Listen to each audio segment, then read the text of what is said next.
All right, let's move on to 4A Sectional 20. You got Wayne at Southside, New Haven at Columbia City, Leo at Jay County, and Bishop Dwenger at Logansport. We'll start at the top there with Wayne 7-2 at Southside 0-9. September 14th, Wayne beats them. I was at that game, 35-8. Craig Young had himself a big game.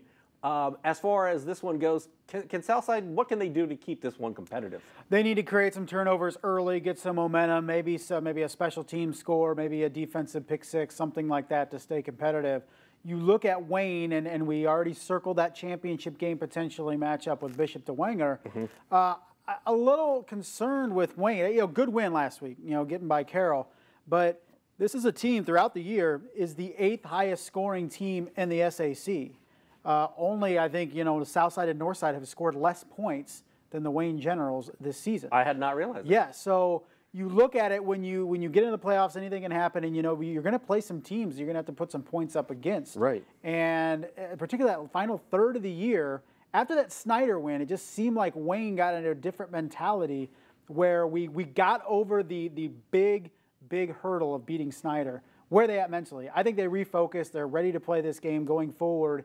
But that second round game in particular, whether they face New Haven, whether they face Columbia City, could be a bit of a challenge for them. Yeah, I'm a bit concerned when it comes to Wayne because you take a look at last week, they were up 14. They had 14 at the half, and they ended up winning 14-13 against Carroll.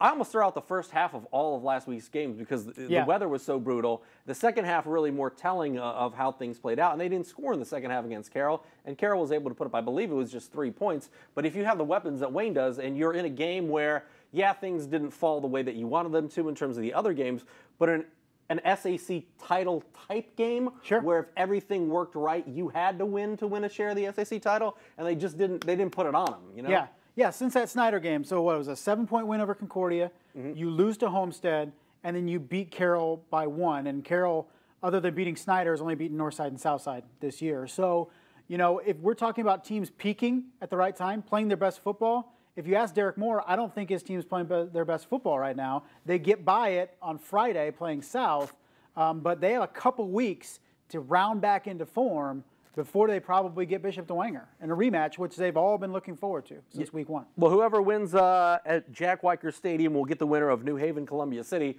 This is a game where Columbia City comes in with a 5-4 record. I think most people would say, New Haven probably wins this game.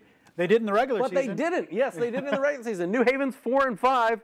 And Columbia City beat them 21-7 back on September 21st. Yeah, convincing victory for the Eagles, too. So, I saw them last Friday. They look pretty good. When you get into these October, November games, and the weather is always a factor. We saw it last Friday, kind of in the mist, the wind, the cold, and stuff like that. It can mess with New Haven a little bit and what they like to do. Coach Jimmy Lynn's still looking for that complete 4 quarters of football. He hasn't got it through the first 9 games. Now, all of a sudden, fresh off a loss last week, you look at New Haven and go, where are they at mentally? I think the best thing for Jimmy Lynn and that team is facing a team that beat them in the regular season, and I think that helps New Haven get over the hump this week. That's a good point. On the bottom half of this bracket, you got Leo 6-3, Jay County 4-5. Leo, we talked a lot about their struggles offensively early in the season. They were having trouble putting points on the board. They graduated a lot of receivers, yada, yada, yada. But they've got 4 straight wins where they put up 42 points, 31 points, and then last week, 7 points. Again, we throw out last week to a certain degree. Part of that is because of the competition they played, but part of that is they started to figure some things out offensively. Yeah, sure. We were sitting 2-3 with Leo going, what the heck's going on? And then you look at now they are 6-3. Their losses to Angola, which is fine.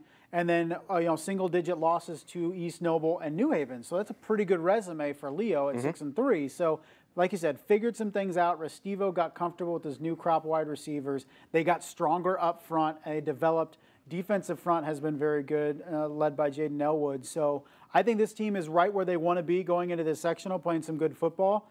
They get probably Bishop Dwenger if they can win on Friday next week.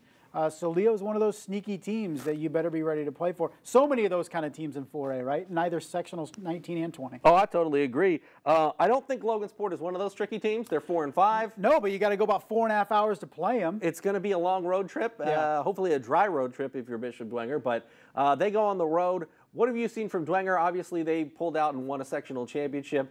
Would have liked to have won it in week 8 with a victory over Snyder, but they clinched it with a Week 9 victory over Northrop. You know, we've talked all year about just how good the SAC has been offensively. So many teams that have weapons. So what Bishop DeWenger has been able to do defensively is even more impressive because of that. Even in losses, that defense has been pretty stout. So going forward, I think this sectional comes down to defense and limiting opposing offenses, particularly a team like Wayne. So DeWenger, I think, is in a good spot. Now you go to Brendan Lytle back. Is he the starting quarterback now, again, going into the postseason? That adds a different dimension. You're trusting a sophomore in pressure situations. So offensively, there's some pieces there, but the defense is what's going to be counted on for DeWenger and how far they go in the postseason.